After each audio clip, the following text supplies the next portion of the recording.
खरं तर या लाडक्या बहिणीवर आरोप टाकून केंद्रातलं आणि राज्यातलं सरकार सर्वसामान्याला मदत देण्यापासून दूर ठेवण्याचा एक प्रयत्न करते आहे असं म्हटलं तर वावगं ठरणार नाही. खरं तर केंद्र आणि राज्य सरकारनी धनदागड्या उद्योगपतीचं किती कर्ज माफ केलं हे एकदा देशाच्या आणि राज्याच्या जनतेच्या समोर मांडलं तर मला वाटतं की खरं पितळ उघडं होईल. जे मोदींचे मित्र आहेत त्या मित्रांचे किती कर्ज माफ केलेत, कुठल्या कुठल्या वेळेस केलेत, कोणत्या बँकेचे पैसे यांनी भरलेत, ही माहिती फक्त द्यावी. म्हणजे खरं राज्याची आणि देशाची तिजोरी कोण लुटते आहे हे आपल्याला कळेल. आणि सर्वसामान्याला गरिबांना मदत करणं ही भूमिका ही यांनी सुरू केली असं नाही, काँग्रेसच्या काळापासून सुरू आहे. आणि काँग्रेसने नेहमी सगळ्यांना बरोबर आणण्यासाठी काम केलेलं होतं. त्यावेळेस असा कुठलाही वाद निर्माण होत नव्हता. आता वाद निर्माण होण्याची कारणं तीच आहेत की धनदागड्यांची कर्ज माफ केली म्हणून राज्याची आणि केंद्राची तिजोरी खाली झालेली आहे असं आमचं मत आहे. अजितदादांच्या निधनानंतर कुठेतरी आता त्यांच्या जागी उपमुख्यमंत्री कोण द्याव्याबद्दल चर्चा सुरू आहे. सुनेंद्र पवार यांचं नाव आहे ते समोर केलं जात आहे. तुम्हाला काय वाटतं? बघा आता त्यांचं जो बहुमत आहे, पाचवी बहुमत आहे. आता या पाचवी बहुमतामध्ये आता मेन कर्णधार भाजपच आहे. त्यामुळे आता मेन कर्णधार काय काय त्याच्यामधले प्रयोग करते ते आपल्याला ज्यावेळेस या सगळ्या घडामोडी होतील त्यावेळेस आपल्याला कळणार आहे. त्यामुळे आत्ता आम्हाला वाटतं की त्याच्यात कुठलीही प्रतिक्रिया देण्यापेक्षा राज्यातलं सरकार हे झोपी गेलेलं आहे. राज्यामध्ये प्रशासन राहिलेलं नाही. सर्वसामान्य लोक असुरक्षित मानायला लागलेले आहेत. गुंडाईजम मोठ्या प्रमाणात वाढलेला आहे, माफियाराज मोठ्या प्रमाणात वाढलेला आहे, चोऱ्यांचे प्रमाण मोठ्या प्रमाणात वाढलेले आहे, दिवसाढवळ्या खून होण्याचे प्रमाण वाढलेले आहेत. आणि त्याच्यामुळे राज्यात सरकार आहे की नाही अशी परिस्थिती आता निर्माण झालेली आहे. आणि म्हणून यांना मिळालेला पाचवी बहुमताचा उपयोग राज्य ओरबडण्यासाठी या लुटण्यासाठी आहे काय असं आता सामान्य जनतेला वाटते आहे. त्याच्यामुळे सरकारमध्ये कोण उपमुख्यमंत्री होणार आहे, कोणाला कोणतं खातं मिळणार आहे याच्यावर लक्ष द्यायचं कारण आमच्याकडे नाही. नाही, याला जोडून फक्त दोन्ही राष्ट्रवादी एकत्र यावी. अगोदर अजितदादा जेव्हा होते तेव्हा सुद्धा चर्चा होते आणि आता सुद्धा त्या संदर्भात देखील चर्चा सुरू आहे. त्यामुळे हे जर दोन्ही राष्ट्रवादी एकत्र आलेत मग महाविकास आघाडीचं भवितव्य काय असेल? बघा, मला दोन्ही पवार एकत्रित यावं अशी अपेक्षा आमची अनेकदा होती. आमच्या शुभेच्छा होत्यात. अनेक राजकीय पक्ष वेगळ्या वेगळ्या पद्धतीने त्यांना टीका करायची. आमची आजही आहे, उद्याही आहे. आणि त्यांनी कुठं राहावं त्यांचा निर्णय त्यांनी घ्यायचा आहे. त्याच्यामुळे काँग्रेसचं भवितव्य हा विषय नाही आहे. काँग्रेसचं भवितव्य नेहमी उज्ज्वल राहणार आहे.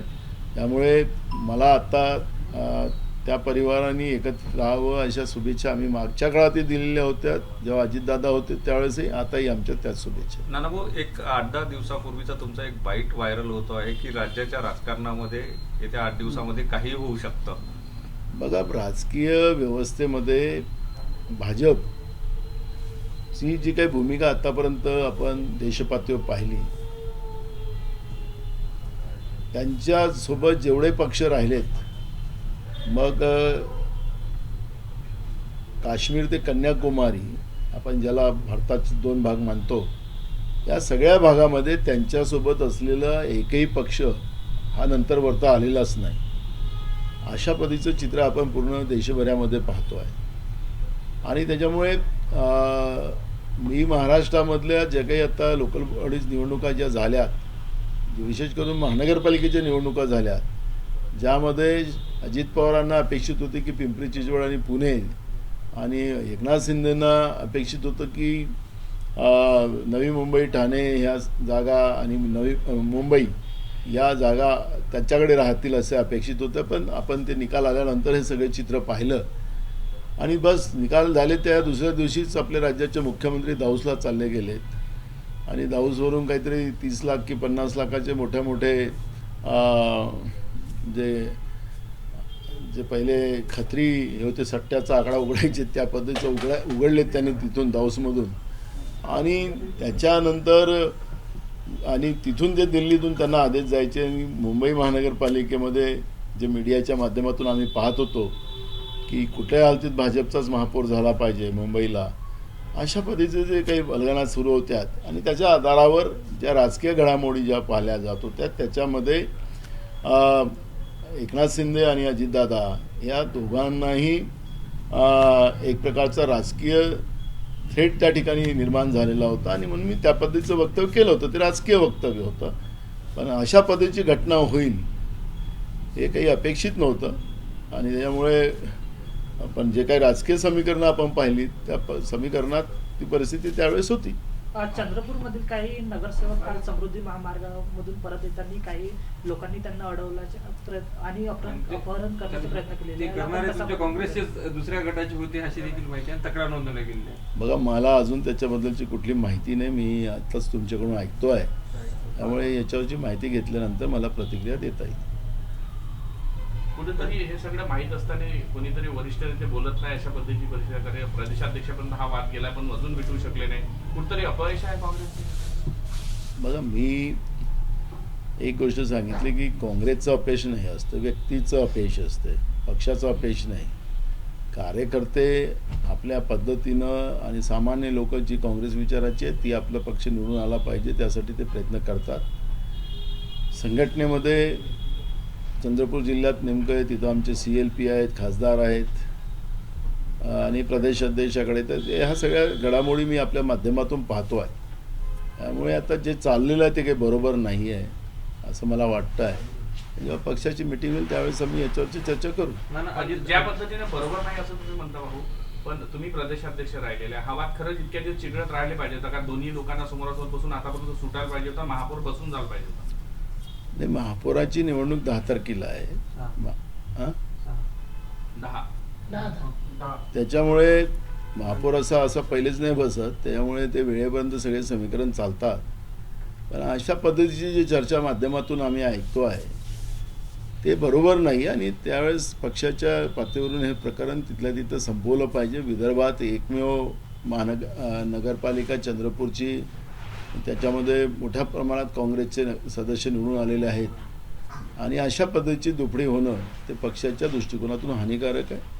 पक्षश्रेष्ठीने याच्यामध्ये दखल घेतली पाहिजे. नाना, अजितदादांचं जे काही अपघाती निधन झालं त्यावरनं अनेक शंका उपस्थित केल्या, त्या अनेकांनी चौकशीची मागणी केली आहे. घात आहे की अपघात आहे अशा पद्धतीने देखील प्रश्न उपस्थित नाही, चौकशी तर ऑलरेडी सुरू झालेली आहे, त्याच्यामुळे चौकशीमध्ये जे काही येईल ते आपल्याला पाहायला मिळणार आहे.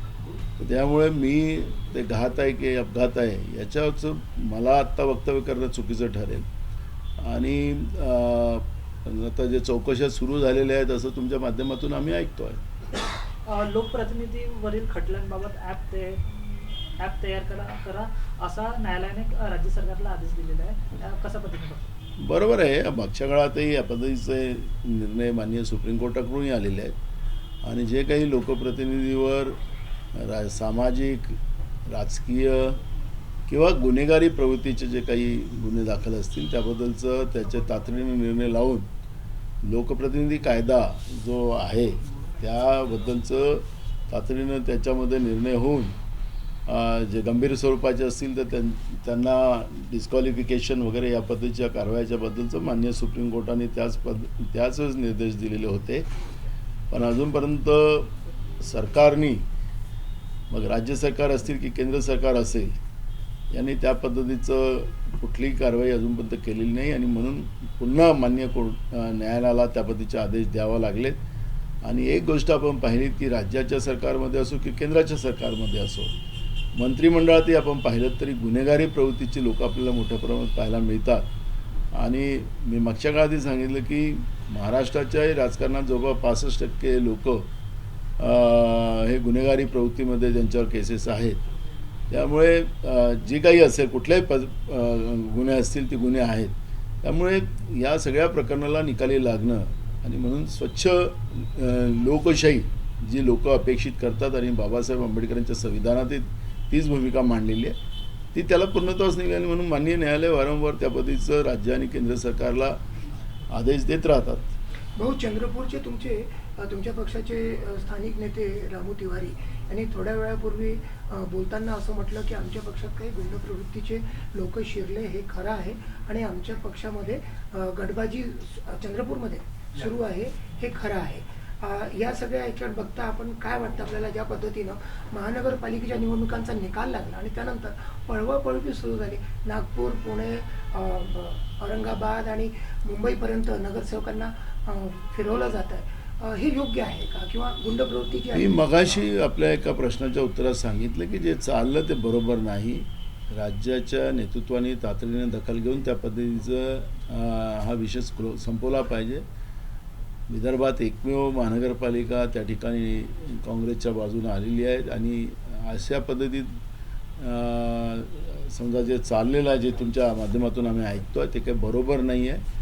त्यामुळे राज्याच्या नेतृत्वाने त्याच्यामध्ये तातडीने लक्ष घातलं पाहिजे आणि जो कोणी चुकीचं करत असेल त्याला तंबी देऊन आणि सगळ्या सदस्यांना, कारण ते पक्षाचे हे आहेत, पुन्हा व्यक्तीचे नाहीत, त्यामुळे त्या पद्धतीची भूमिका घेतली गेली पाहिजे. ही भूमिका आमची आहे. वही, इसी को हिंदी में बोल दीजिए, मैं पूछता हूँ.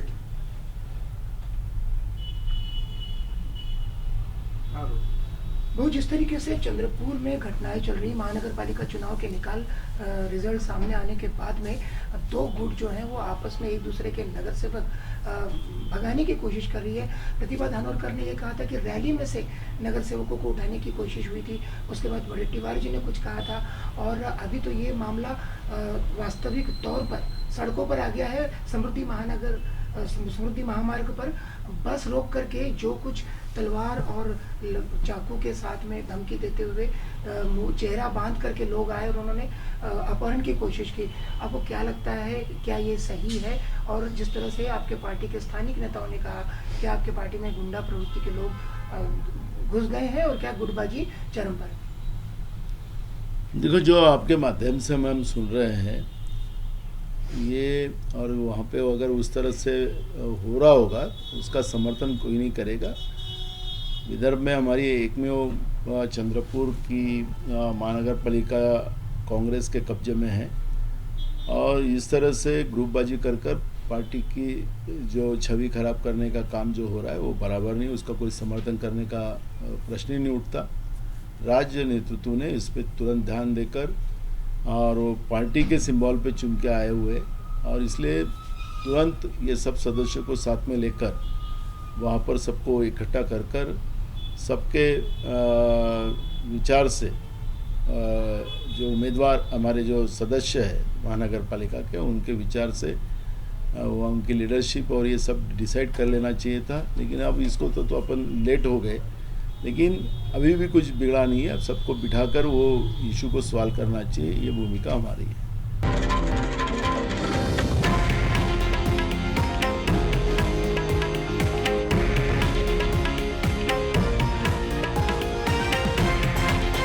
हे आहे देशातील नंबर 1 न्यूज नेटवर्क आणि आपण पाहत आहात TV9 मराठी, एकमेव.